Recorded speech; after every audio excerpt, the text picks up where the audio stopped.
Halo teman-teman, sahabat Tio JB. Selamat datang di channel Ensiklopedia Tio JB. Kali ini, Mimin mau membahas tentang negara China part kedua. Di part pertama, kita sudah membahas tentang bagaimana sih awal mula negara China kok bisa perekonomiannya menjadi yang terbesar di dunia. Kalian yang belum nonton part pertama bisa klik link di deskripsi, oke? Kali ini kita akan membahas rahasia China kok produknya itu murah-murah sampai harganya nggak masuk akal. Lalu bagaimana cara China menjadi salah satu dari 5 negara adikuasa dunia. Kalau kalian penasaran, yuk ikuti terus video ini sampai selesai ya teman-teman. Tanpa banyak cincong, langsung saja kita berangkat ke China. Cus! Kembali lagi di channel Tio JB. Channel yang mungkin bisa menambah wawasan dan informasi yang mungkin belum kalian ketahui. Dari bukti arkeologis penemuan tembikar di Gua Xianren, manusia telah menghuni Cina setidaknya pada tahun 10.000 sebelum Masehi atau 12.000 tahun yang lalu. Cina merupakan salah satu pusat peradaban tertua di dunia, teman-teman. Sedangkan pemerintahan awal di Cina ini dimulai pada saat pendirian dinasti Xia pada sekitar tahun 2070 sebelum Masehi. Untuk sejarah dinasti-dinasti di Cina ini sangat panjang sekali, teman-teman. Jadi Mimin singkat-singkat saja ya. Diawali oleh dinasti Xia, dilanjutkan oleh dinasti Shang, lalu Zhou. Dilanjutkan periode perang 500 tahun. Lalu disatukan oleh dinasti Qin. Stop dulu ya.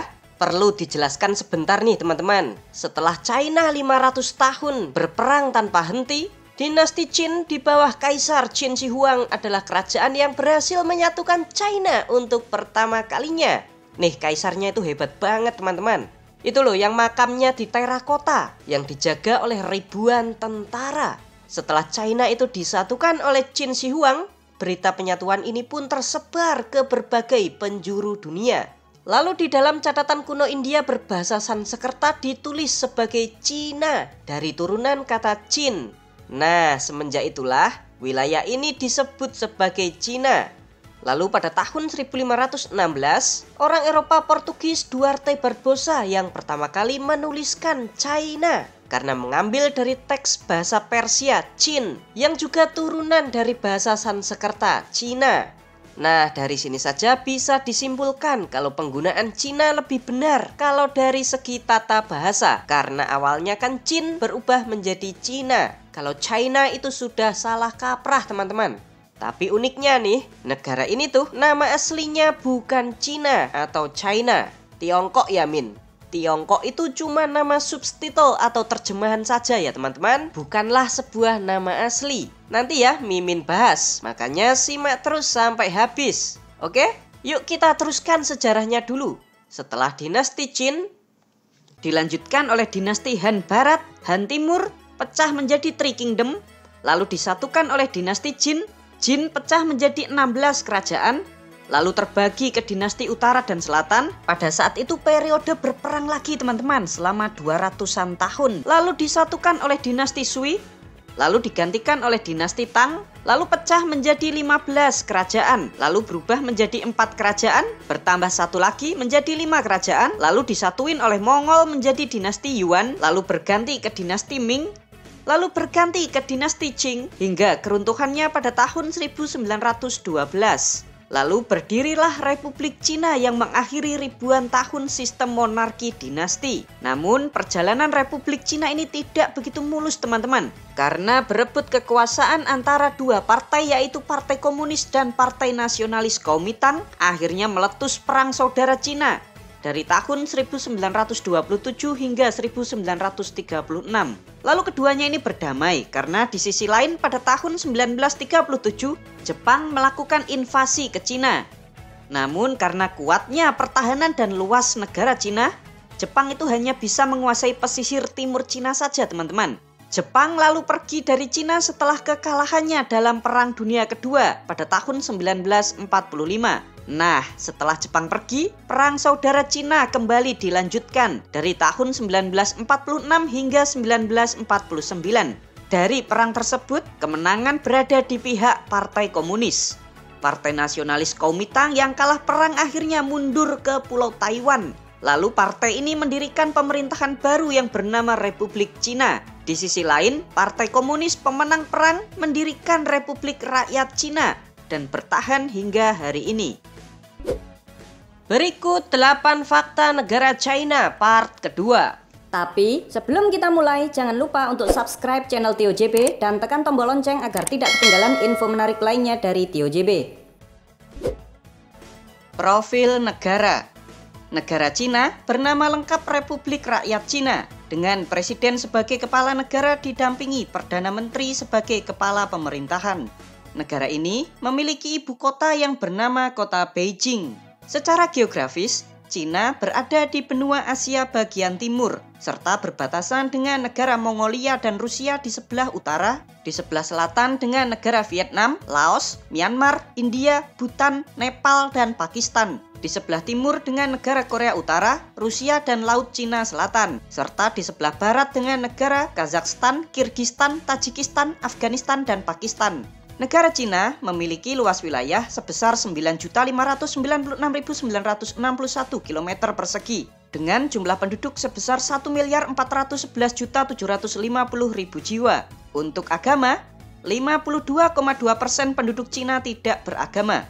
18,2% memeluk agama Buddha, 21,9% memeluk agama tradisional Cina, 5,1% memeluk agama Kristen, 1,8% beragama Islam, sisanya 0,8% memeluk agama yang lain. Lalu untuk etnis, terdapat 56 etnis di negara ini teman-teman. Tapi ada 4 yang terbesar, yaitu 91,1% merupakan etnis Han, 1,3% etnis Zhuang, 0,8% etnis Uighur, serta 0,8% etnis Hui.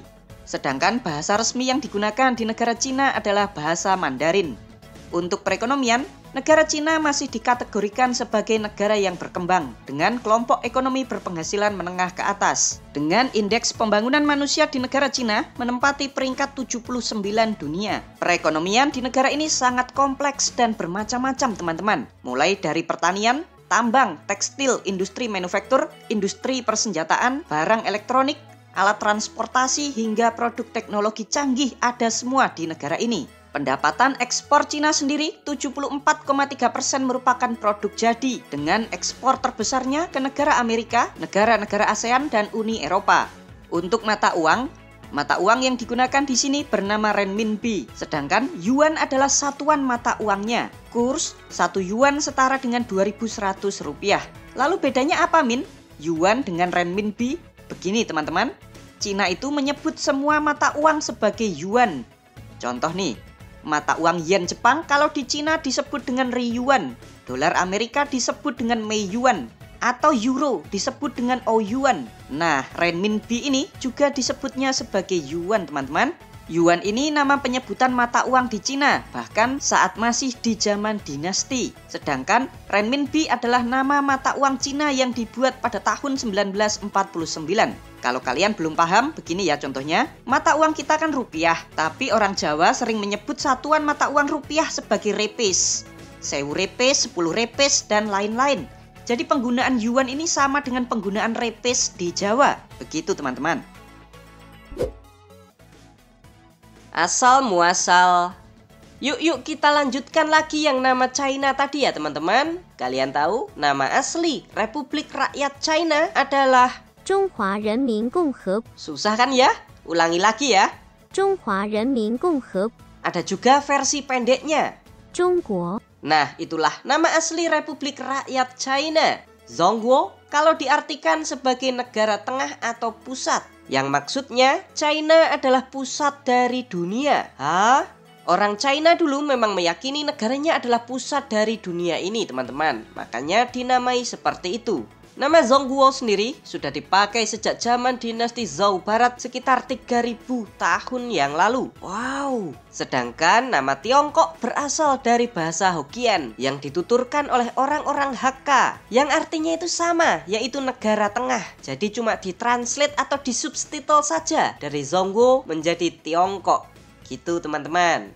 Kalian mau tahu juga negara lain kalau menyebut Zhongguo? Yuk simak baik-baik. People Republic of China. República Popular da China. Tiongkok. Чини Жанвади Гणराज्य. 중화인민공화국. Китайская Народная Республика. 中華人民共和国 Shabu Jumhuriyat Sin. สาธารณรัฐประชาชนจีน Pemerintah dunia. Terdapat 5 negara di dunia ini yang dianggap sebagai penguasa dunia, teman-teman. Nah, kelima negara ini juga bisa disebut sebagai negara adikuasa yang juga merupakan anggota tetap di Dewan Keamanan Perserikatan Bangsa-Bangsa. Kalian tahu? Negara China juga menjadi salah satu dari 5 penguasa dunia ini. Yang lainnya ada negara Prancis, Inggris, Amerika Serikat, dan Rusia.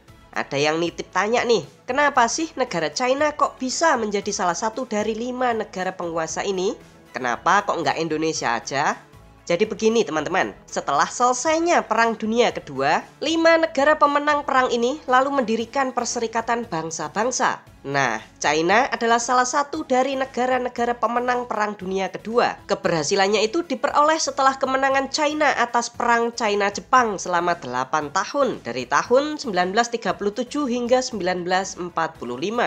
Perang ini juga menjadi salah satu bagian dari Perang Dunia II di wilayah Asia Pasifik, teman-teman. Lalu apa sih keuntungan China menjadi salah satu dari 5 penguasa dunia ini? Yang pertama, China memiliki hak veto di Perserikatan Bangsa-Bangsa. Hak veto adalah hak untuk menolak segala sesuatu tentang resolusi Perserikatan Bangsa-Bangsa. Contoh, saat Rusia menyerang Ukraina kemarin, Perserikatan Bangsa-Bangsa mengeluarkan resolusi agar Rusia menarik mundur pasukannya dan mengembalikan kedaulatan negara Ukraina. Namun saat itu Rusia langsung menveto resolusi itu, sehingga perbuatannya menyerang Ukraina dapat dibenarkan. Dan Perserikatan Bangsa-Bangsa pun nggak bisa ngapa-ngapain, teman-teman. Begitu pula Amerika Serikat yang selalu menveto resolusi Perserikatan Bangsa-Bangsa jika menyangkut masalah Israel dan Palestina. Jadi PBB itu bukannya diam saja ya teman-teman, namun nggak bisa berkutik di bawah 5 penguasa dunia ini. Setiap ada resolusi PBB, 1 dari 5 penguasa dunia ini menveto, maka resolusi itu dibatalkan. Bayangkan, begitu super powernya kelima negara ini teman-teman. Lalu keuntungan yang kedua dari penguasa dunia adalah diperbolehkan dan dapat membuat atau memproduksi senjata nuklir dengan dalih untuk menjaga perdamaian dunia. Jadi kelima negara ini semuanya telah memiliki senjata nuklir pemusnah massal. Gimana? Enak kan menjadi salah satu dari 5 negara penguasa dunia ini? Perusahaan besar.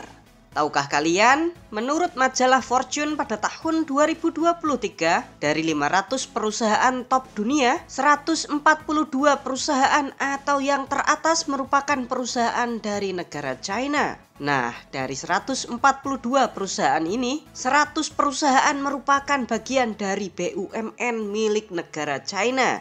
Luar biasa kan? Kalian tahu jumlah BUMN di negara China?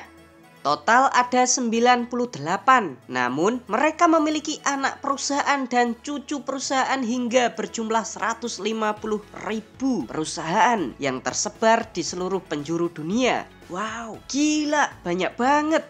Lalu kenapa BUMN di negara China ini banyak banget? Apa tujuannya? Oke, Mimin jelasin. Ternyata ada banyak sekali manfaat dengan banyaknya BUMN di negara ini, teman-teman. Yang pertama, jelas, membuka banyak lapangan pekerjaan. Dengan semakin banyaknya BUMN, maka hidup rakyat bakalan lebih terjamin. Lalu yang kedua, agar perusahaan swasta tidak memonopoli pasar. Nah, ini yang menarik teman-teman. Di part pertama sudah Mimin jelaskan kalau pemerintah China itu membebaskan perusahaan BUMN bergerak di bidang apa saja. Di bidang sembako kayak beras, minyak, gula ada BUMN-nya. Toko buku juga punya. Toko swalayan juga punya. BUMN di sini juga memiliki hotel sampai pertambangan. Semuanya itu punya, teman-teman. Tujuannya agar tidak dikuasai secara penuh oleh swasta. Kalian tahu, 60% pasar di China sendiri dikuasai oleh produk-produk BUMN. Lalu yang ketiga, bisa mengontrol harga. Nah, karena BUMN juga ikut bermain di semua bidang, maka perusahaan swasta juga tidak bisa dengan semena-mena menaikkan harga suatu produk. Contoh nih, saat harga kelapa sawit dunia mengalami kenaikan, otomatis harga minyak goreng kan harusnya naik tuh teman-teman. Tapi minyak goreng buatan BUMN nggak perlu dinaikkan harganya. Tujuannya agar masyarakat bisa beli dan tidak terjadi inflasi. Begitu pula produk-produk yang lain ya teman-teman. Jadi semua harga bisa dikontrol penuh oleh negara. Cukup menarik ini. Lalu yang keempat, bisa disuruh-suruh. Nah ini, tahukah kalian jika pemerintah China hanya membutuhkan waktu 30 tahun saja untuk menyelesaikan 160.000 km jalan tol di seluruh negaranya? Ini rekor teman-teman. Di dunia hanya China yang sanggup menggarapnya. Dan yang membangun jalan tol ini adalah BUMN. Jadi perusahaan milik negara ini tinggal disuruh untuk membangun. Jadi nggak perlu nunggu APBN bro. Kelamaan. Hahaha. Yuk sekarang kita coba bandingkan dengan negara kita Indonesia. Pak Jokowi yang menjabat 2 periode atau 10 tahun telah membangun 1713,83 km jalan tol. Sedangkan di zaman SBY 10 tahun menjabat hanya 355,72 km jalan tol. Kalian bayangkan Indonesia selama 20 tahun hanya membangun 2069,55 km jalan tol. Sedangkan negara China 30 tahun sudah membangun 160.000 km. Wow, sangat jomplang sekali kan teman-teman? Padahal di antara semua presiden, Pak Jokowi adalah presiden yang paling banyak membangun jalan tol. Yuk kita lanjutkan yang kelima, BUMN di China ini dimanfaatkan untuk ekspansi.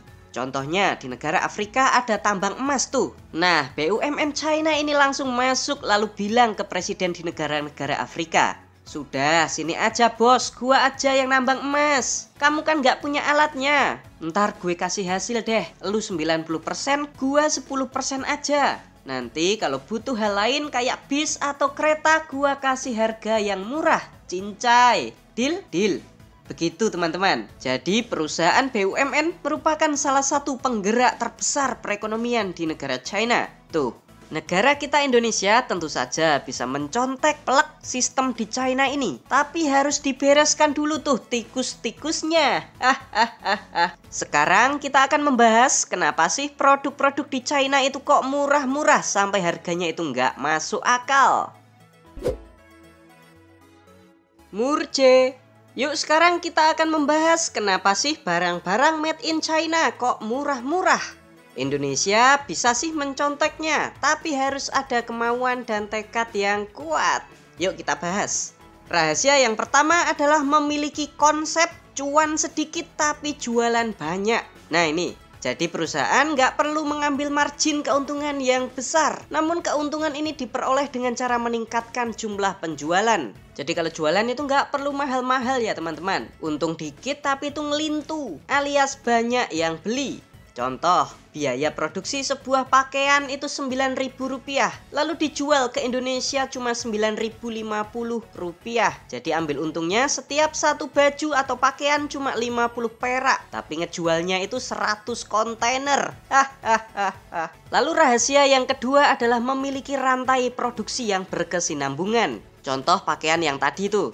Apa sih bahan pembuat pakaian? Kapas. Nah, China itu ternyata produsen kapas terbesar di dunia. Kapas dari petani dibeli sama perusahaan benang, lalu diubah menjadi benang. Benangnya lalu dibeli oleh perusahaan kain menjadi kain. Lalu kainnya dibeli oleh perusahaan garment, berubah menjadi pakaian. Nah, di negara ini memiliki rantai produksi seperti itu yang sudah sistematis mulai dari bahan baku kapas hingga menjadi pakaian. Enak kan kalau bahan baku semuanya itu dari lokal tanpa bergantung kepada impor. Lalu rahasia yang ketiga adalah tenaga kerja. Tahukah kalian jika UMR di negara China hampir mirip-mirip dengan negara-negara berkembang, antara 3 juta rupiah hingga 5,6 juta rupiah per bulan. Ini UMR ya teman-teman. Di samping itu tenaga kerja di China etos kerjanya itu lebih giat dan semangat, sehingga biaya produksinya itu menjadi sangat efisien. Tambahan lagi nih, iklim kerja di sana juga sangat baik. Jadi nggak ada tuh setiap tahun buruh demo-demo nuntut naik gaji. Lalu rahasia yang keempat adalah infrastruktur. Di negara China ini, infrastrukturnya itu sudah siap teman-teman. Mulai dari jalan tol, kereta api, sampai kapal-kapal. Jadi biaya logistik di sini sangatlah murah. Ditambah lagi, produk di China kini telah menyebar ke e-commerce. Coba kalian buka Shopee, pasti banyak banget tuh barang-barang murah dari negara China. Makanya sekarang pasar tradisional di negara Indonesia pada sepi teman-teman, karena kalah saingan sama e-commerce yang harganya jauh lebih murah.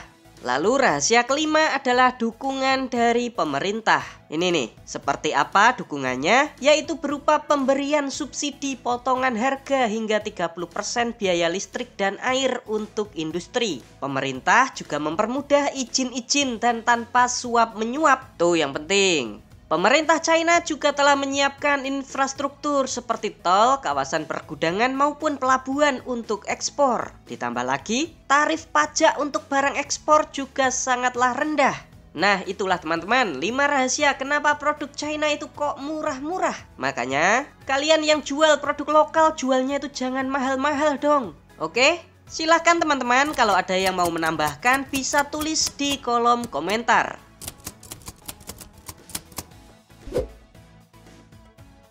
Sungai. Tahukah kalian jika negara China ini dilewati oleh sungai terpanjang ketiga dunia? Sungai ini bernama Sungai Yangtze. Kalian tahu? Panjang Sungai Yangtze ini sejauh 6.300 km dari dataran tinggi Tibet menuju Laut China Timur. Kalian bayangkan teman-teman, 1000 km itu seperti jaraknya Jakarta ke Surabaya. Lah ini 6.300 km. Wow, panjang banget bro. Sungai ini sangat penting bagi masyarakat China sebagai irigasi bagi jutaan lahan pertanian di sisi kiri dan kanan sungai. Selain itu, Sungai Yangtze juga banyak menyimpan sejarah di masa lalu. Kalian tahu pertempuran Red Cliff di zaman Three Kingdom? Itu loh, saat Cao Cao menyerang Liu Bei dan Sun Quan. 800.000 tentara Cao Cao kalah melawan 50.000 tentara Liu Bei dan Sun Quan. Nah, pertempuran ini tuh terjadinya di Sungai Yangtze ini teman-teman. Kalau saat ini lokasinya berada di daerah kota Chibi, Provinsi Hubei. Tuh sungainya juga bagus banget. Wisata di China. Negara China merupakan salah satu negara dengan jumlah kunjungan wisatawan asing terbesar di dunia. Dari data tahun 2023, negara China menempati peringkat ke-7 sebagai negara tujuan wisatawan dunia. Emang keren parah ini negara teman-teman. Banyak banget tempat wisata yang harus kalian kunjungi kalau liburan ke negara ini. Yuk sekarang Mimin mau ajak kalian semua traveling mengunjungi mahakarya yang sangat-sangat memukau. Yaitu ini, The Great Wall of China atau Tembok Besar Cina. Tembok segede gaban ini beberapa bagian sudah dibangun sejak abad ke-7 sebelum Masehi, yaitu ketika saat periode berperang, lalu disempurnakan oleh kaisar pertama yaitu Qin Shi Huang, lalu dilanjutkan ke berbagai dinasti-dinasti yang lain, hingga akhirnya rampung pada masa dinasti Ming di abad ke-15 Masehi. Tuh, bangunnya ini sampai ratusan tahun teman-teman. Kalian tahu panjang tembok besar China ini sebesar 21.196 km yang membentang dari tengah dataran China hingga ke perbatasan Korea Utara. Wow. Lalu apa sih tujuan membangun tembok sebesar ini? Tujuan utamanya yaitu untuk membendung serangan dari bangsa-bangsa pengembara yang terkenal barbar di masa lalu. Kalian wajib mampir ke sini ya kalau sedang traveling ke negara China. Hal unik di Cina. Tahukah kalian teman-teman jika panda merupakan satwa endemik di negara China ini? Di alam liar, panda hanya bisa kalian temui di negara ini teman-teman. Tuh, cute banget kan? Patut kalian ketahui jika China merupakan negara yang memiliki situs warisan dunia terbesar kedua dunia. Di peringkat pertama ada negara Italia dengan 59 situs warisan dunia, sedangkan negara China ada 57 situs warisan dunia. Negara kita punya berapa, Min? Negara kita Indonesia hanya memiliki 10 situs warisan dunia. Demikianlah 8 fakta unik dan menarik tentang negara China part kedua. Kita lanjutkan di part ketiga ya teman-teman, kalau rame banyak yang nonton. Terima kasih ya teman-teman, semoga dapat menambah informasi dan pengetahuan bagi kita semua.